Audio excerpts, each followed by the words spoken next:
Hello बच्चों, welcome back to dream chemistry classes. Please subscribe this channel.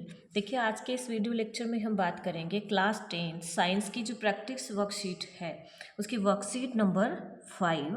और यहाँ पे अपना कंटेंट रहता है एसिड, बेस और salt.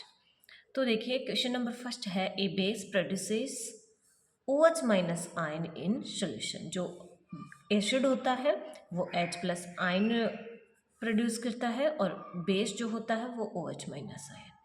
Define the base, give any one example.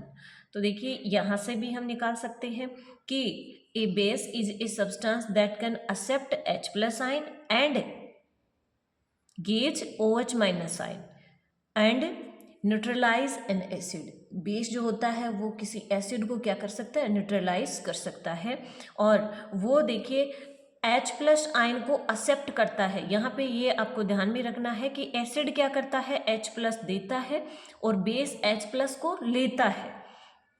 और ठीक इसी तरह से जो बेस होता है वो OH माइनस आयन को देता है। ठीक है, ये हमें डिफरेंस ध्यान में रखना है। क्वेश्चन नंबर, और इसका एग्जांपल हो जाएगा sodium hydroxide NaOH। Question number 3, aqueous solution of acid conduct electricity. Why? Because it contain free ion that can move and carry an electric current. कोई भी जो एक्वस सॉल्यूशन होता है उसके अंदर जो एसिड होता है उसके पास में क्या होते हैं, आयंस होते हैं। जैसे H+ आयन है, कोई भी जो एसिड होता है वो H+ आयन देता है। तो ये आयंस की वजह से ये क्या कर सकते हैं, इलेक्ट्रिसिटी को फ्लो कर सकते हैं।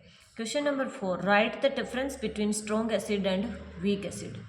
तो जो स्ट्रॉन्ग एसिड होता है वो कम्प्लीटली डिसोसिएट हो जाता है वाटर के अंदर, और जो वीक एसिड होता है वो पार्शियली डिसोसिएट होता है। डिसोसिएट का मतलब होता है अपघटित होना।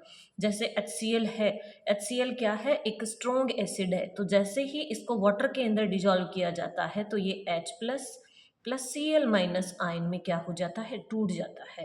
तो ये स्ट्रॉन्ग एसिड की प्रॉपर्टी होती है। और वीक एसिड जो होते हैं वो पार्शियली डिसोसिएट होते हैं। Question number 5, match strong acid और वीक बेस। देखिए, इस तरफ हमें कुछ मिक्स सॉल्यूशन दिए गए हैं और इधर पीएच दी गई है। तो हम जानते हैं कि जो स्ट्रॉन्ग एसिड होगा और वीक बेस होगा, जो स्ट्रॉन्ग होगा वही पीएच क्या हो जाती है, प्रभावी हो जाती है, इफेक्टिव हो जाती है। यहाँ पे स्ट्रॉन्ग एसिड है और बेस क्या है, वीक है। तो स्ट्रॉन्ग एसिड की जो पीएच होती है वो हो जाएगी। और हम जानते हैं कि एसिड की पीएच क्या होती है, 7 से कम होती है। तो ये हो जाएगा। फिर स्ट्रॉन्ग एसिड और स्ट्रॉन्ग बेस। तो स्ट्रॉन्ग एसिड है वो स्ट्रॉन्ग बेस को क्या करेगा, न्यूट्रलाइज कर देगा। दोनों एक दूसरे को न्यूट्रलाइज कर देंगे और पीएच क्या हो जाएगी, 7 हो जाएगी। और स्ट्रॉन्ग बेस और वीक एसिड होगा तो स्ट्रॉन्ग बेस क्या करेगा, प्रभाव क्या होगा, इफेक्टिव होगा वो। तो स्ट्रॉन्ग बेस यानी कि 7 से ज़्यादा क्या हो जाएगी, पीएच उनकी हो जाएगी। Question number 6, burning pain in experienced by the bee sting due to which acid. जो बी डंक, मधुमक्खी का जो डंक होता है उसके अंदर वो काटती है तो हमें पेन फील होता है, किसकी वजह से, कौन सा एसिड वहाँ पे होता है। तो ध्यान रखें, मेथेनोइक एसिड वहाँ पे होता है। Write down the chemical formula of baking soda. जो बेकिंग सोडा होता है उसका केमिकल फॉर्मूला होता है NaHCO3। इसको बोला जाता है सोडियम हाइड्रोजन कार्बोनेट या सोडियम बाइकार्बोनेट। क्वेश्चन नंबर 8 है, give example of 2 strong base. Strong base के example NaOH sodium hydroxide, KOH potassium hydroxide. Next है, right the chemical formula and use of bleaching powder. तो जो bleaching powder होता है उसका formula होता है CaOCl2, calcium oxychloride. Calcium oxychloride इसे बोला जाता है।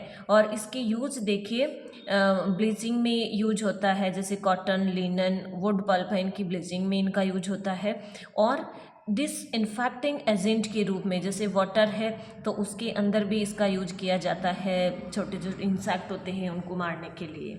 फिर थर्ड यूज हो जाएगा as a oxidising agent. As oxidising agent के रूप में भी हम ब्लीचिंग पाउडर का यूज करते हैं। ठीक है, मिलते हैं नेक्स्ट वीडियो में नेक्स्ट वर्कशीट के साथ। Thank you.